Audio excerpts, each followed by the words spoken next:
Быйыл шаарды көрктөндүрүүдө негизинен гүлдөргө басым жасалат. Жыл сайын гүлдүн 10 түрү өстүрүлсө, быйыл ага жаңы 2 түр кошулган.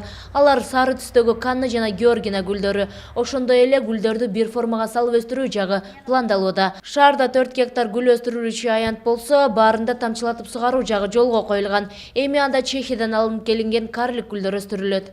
Жана биздин Ленина көчөсүндө жана темир тосмолор бар го.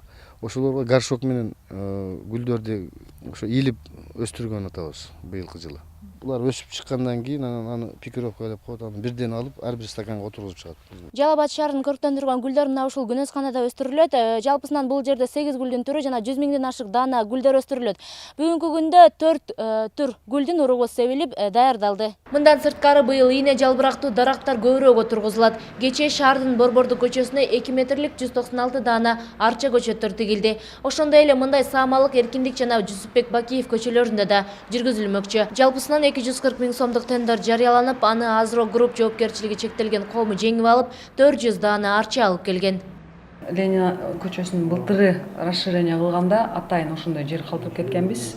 Арча отургузуп, анан кийин гүл дагы дополнительно отургузабыз депчи. Көп эле пландарды пландаштырып койдук, бирок азыркы күндө бюджет бекитилгенине байланыштуу аткара элекпиз аларды. Быйыл жалпы шаарды көрктөндүрүү долбоорунда 2,5 миллион сом каражат керектелери көрсөтүлгөн. Анын ичинде шаарды көрктөндүрүү чарбасын административдик жактан чыңалтуу жагы да каралган.